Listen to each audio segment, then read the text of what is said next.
Don't forget, one of the important requirements for earning your Global Learning Medallion is to produce a reflective ePortfolio website.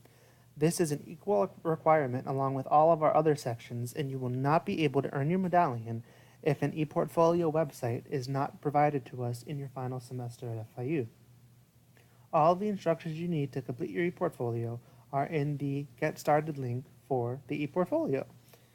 The important thing about the ePortfolio is that it does two things. It both documents your experiences and reflects on your experiences.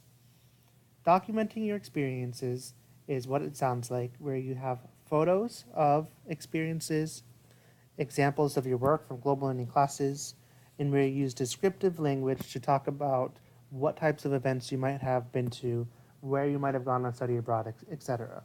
In addition to describing and documenting your experiences, it is important that your ePortfolio consists of a separate page that answers reflection questions that we have listed on our website.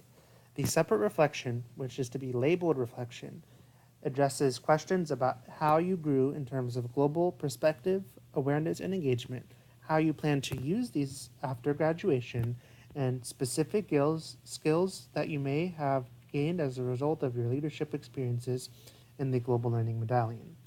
In addition to these guidelines about the content of your page, we also offer some examples and some suggestions about what website builders you might want to use and whether you want to word and frame your website content to be employer facing or friends and family facing.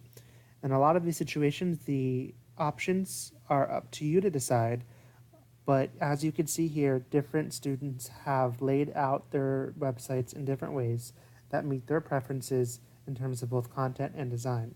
At the bottom of the instruction page, there are both additional tips to make sure that your website is presented professionally, including having your degrees listed with the proper names. And there's also a link to sample ePortfolios where you can see all of the prior ePortfolios that have been submitted to us by Global Learning Medallion graduates. Don't feel forced to follow the model of what you see from other students. As long as you meet the requirements for what we're looking for in terms of documentation and reflection, you're welcome to be creative and to submit a website that it will be very fun and enlightening to read about your Global Learning Medallion experiences.